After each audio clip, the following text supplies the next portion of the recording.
Assalamualaikum warahmatullahi wabarakatuh. Kami dari kelompok 4 akan mempresentasikan tentang konsep pendidikan seni rupa, konsep fungsi dan tujuan pendidikan seni di Australia. Soal kasus 4. Kasus keempat tentang pendidikan seni di Australia. Bagaimana hasil analisis Anda terkait konsep, fungsi, dan tujuan pendidikan seni di Australia tersebut? Berikan argumentasi berdasarkan teori yang Anda peroleh. Mengapa hasil analisis konsep, fungsi, dan tujuan tersebut demikian? Baik, jadi konsep pendidikan seni di Australia menekankan manfaat praktis, seperti meningkatkan keterampilan, konsentrasi, dan kesabaran, serta perkembangan estetik. Hal ini sesuai dengan teori pendidikan seni yang menekankan pentingnya seni sebagai sarana untuk pengembangan keterampilan dan kemampuan individu. Menurut teori ini, pendidikan seni tidak hanya tentang ekspresi kreatif, tetapi juga tentang pengembangan keterampilan yang dapat diterapkan dalam berbagai aspek kehidupan. Pentingnya seni rakyat dan identitas bangsa. Terdapat penekanan pada seni rakyat sebagai bagian penting dari identitas budaya Australia. Sementara seni asli Australia dianggap sebagai karya yang bernilai. Hal ini mencerminkan teori pendidikan seni yang menyoroti pentingnya memahami dan melestarikan warisan budaya lokal. Bahkan, ide tentang seni apapun itu dibenarkan asalkan bila di seluruh wilayah Australia menyetujui dan seni tersebut memiliki manfaat bagi keterampilan, konsentrasi, dan kesabaran.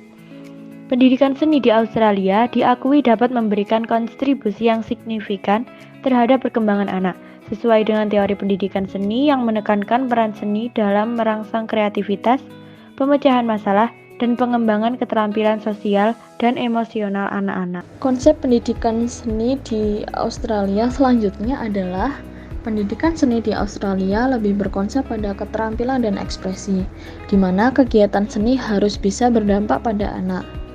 Dampak tersebut bisa melalui perkembangan emosional, estetika, intelektual, kreasi, fisik, persepsi, dan sosial. Dengan begitu, pendidikan seni di Australia menggunakan suatu program yang berkualitas kreatif serta penyesuaian yang baik sehingga anak dapat akrab dan mudah mengekspresikan rasa dan idenya. Dalam pendidikan seni di Australia, urutan kegiatan merupakan saran keberhasilan pengajaran seni yang dapat mempertahankan minat anak, ditentukan keterampilan yang berlangsung secara berjenjang.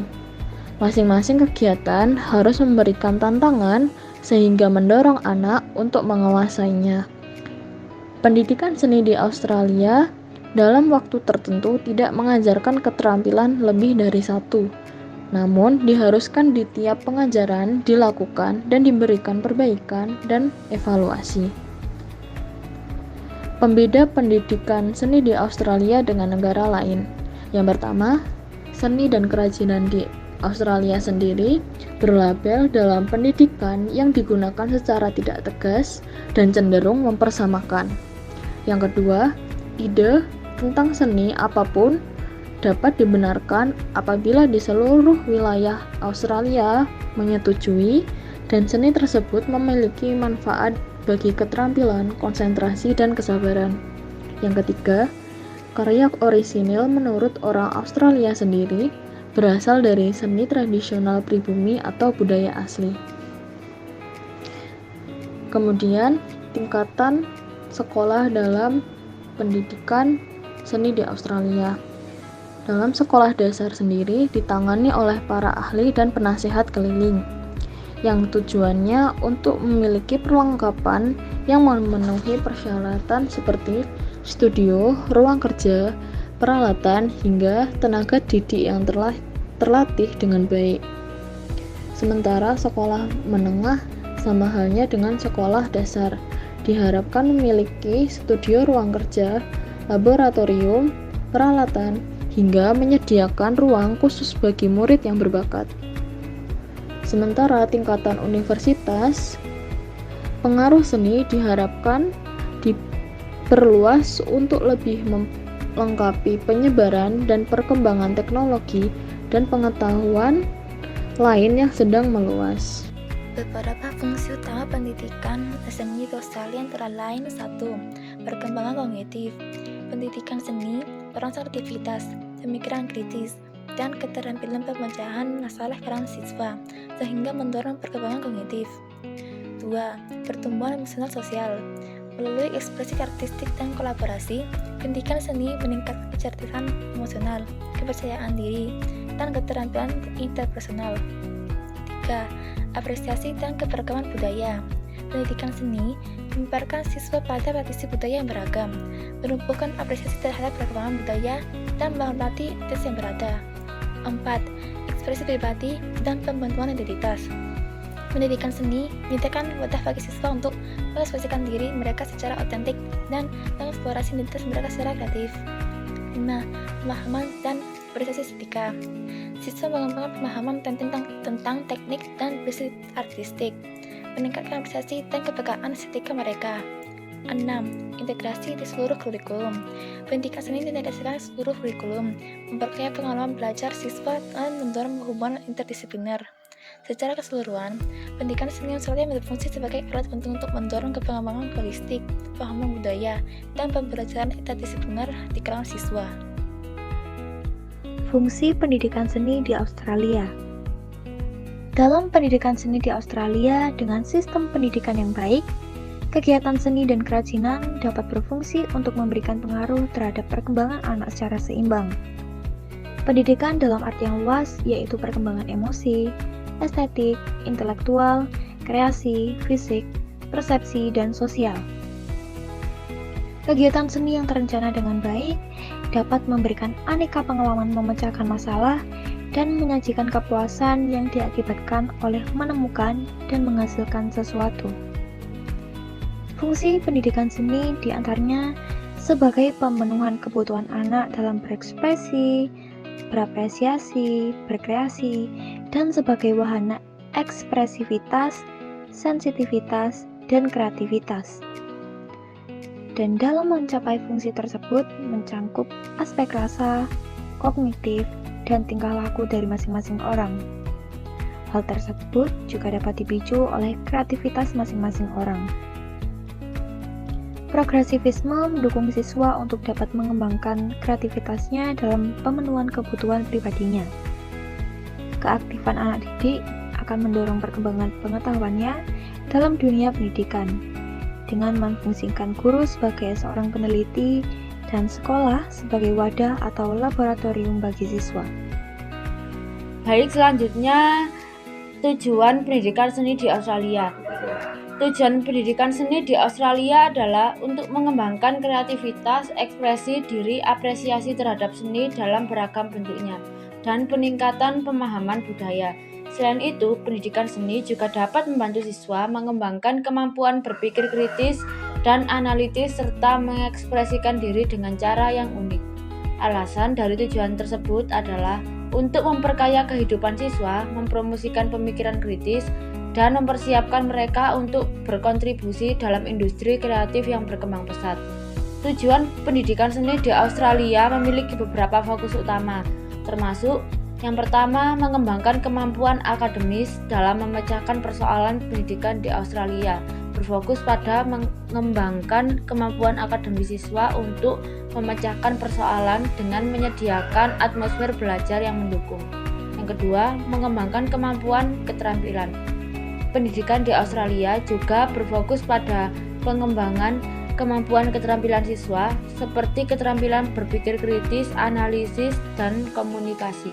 Yang ketiga, ada pengembangan kemampuan berpikir kritis dan analisis. Pendidikan di Australia berfokus pada mengembangkan kemampuan berpikir kritis dan analisis siswa, sehingga mereka dapat memecahkan persoalan dengan cara yang efektif. Yang keempat, mengembangkan kemampuan komunikasi. Pendidikan di Australia berfokus pada mengembangkan kemampuan komunikasi siswa, sehingga mereka dapat berkomunikasi dengan efektif dan efisien. Yang kelima, mengembangkan kemampuan kerjasama. Pendidikan di Australia berfokus pada mengembangkan kemampuan kerjasama siswa, sehingga mereka dapat bekerja sama dengan orang lain untuk mencapai tujuan. Yang keenam, mengembangkan kemampuan berpikir kreatif. Pendidikan di Australia berfokus pada mengembangkan kemampuan berpikir kreatif siswa sehingga mereka dapat berpikir secara kreatif dan inovatif. Yang ketujuh, mengembangkan kemampuan berpikir strategis. Pendidikan di Australia berfokus pada mengembangkan kemampuan berpikir strategis siswa sehingga mereka dapat berpikir secara strategis dan efektif. Yang kedelapan, mengembangkan kemampuan berpikir sistemik. Pendidikan di Australia berfokus pada pengembangan kemampuan berpikir sistemik siswa sehingga mereka dapat berpikir secara sistemik dan holistik. Yang kesembilan, mengembangkan kemampuan berpikir global. Pendidikan di Australia berfokus pada mengembangkan kemampuan berpikir global siswa sehingga mereka dapat berpikir secara global dan berorientasi pada masa depan. Yang 10, mengembangkan kemampuan berpikir berbasis teknologi. Pendidikan di Australia berfokus pada mengembangkan kemampuan berpikir berbasis teknologi siswa sehingga mereka dapat berpikir secara teknologi dan berorientasi pada masa depan. Berikutnya saya akan melanjutkan penjelasan tujuan pendidikan seni di Australia. Yang ke-11, mengembangkan kemampuan berpikir berbasis ilmu. Pendidikan di Australia berfokus pada mengembangkan kemampuan berpikir berbasis ilmu siswa, sehingga mereka dapat berpikir secara ilmiah dan berorientasi pada masa depan. 12. Mengembangkan kemampuan berpikir berbasis seni. Pendidikan di Australia berfokus pada mengembangkan kemampuan berpikir berbasis seni siswa, sehingga mereka dapat berpikir secara kreatif dan berorientasi pada masa depan. 13. Mengembangkan kemampuan berpikir berbasis budaya. Pendidikan di Australia berfokus pada mengembangkan kemampuan berpikir berbasis budaya siswa, sehingga mereka dapat berpikir secara budaya dan berorientasi pada masa depan. Yang ke-14, mengembangkan kemampuan berpikir berbasis lingkungan. Pendidikan di Australia berfokus pada mengembangkan kemampuan berpikir berbasis lingkungan siswa, sehingga mereka dapat berpikir secara lingkungan dan berorientasi pada masa depan. 15. Mengembangkan kemampuan berpikir berbasis sosial. Pendidikan di Australia berfokus pada mengembangkan kemampuan berpikir berbasis sosial siswa, sehingga mereka dapat berpikir secara sosial dan berorientasi pada masa depan. Nomor 16. Mengembangkan kemampuan berpikir berbasis ekonomi. Pendidikan di Australia berfokus pada mengembangkan kemampuan berpikir berbasis ekonomi siswa, sehingga mereka dapat berpikir secara ekonomi dan berorientasi pada masa depan. 17. Mengembangkan kemampuan berpikir berbasis politik. Pendidikan di Australia berfokus pada mengembangkan kemampuan berpikir berbasis politik siswa, sehingga mereka dapat berpikir secara politik dan berorientasi pada masa depan. Nomor 18. Mengembangkan kemampuan berpikir berbasis hukum. Pendidikan di Australia berfokus pada mengembangkan kemampuan berpikir berbasis hukum siswa, sehingga mereka dapat berpikir secara hukum dan berorientasi pada masa depan. 19. Mengembangkan kemampuan berpikir berbasis teknologi informasi. Pendidikan di Australia berfokus pada mengembangkan kemampuan berpikir berbasis teknologi informasi siswa, sehingga mereka dapat berpikir secara teknologi informasi dan berorientasi pada masa depan. Yang terakhir, nomor 20, mengembangkan kemampuan berpikir berbasis ilmu pengetahuan. Pendidikan di Australia berfokus pada mengembangkan kemampuan berpikir berbasis ilmu pengetahuan siswa, sehingga mereka dapat berpikir secara ilmiah dan berorientasi pada masa depan.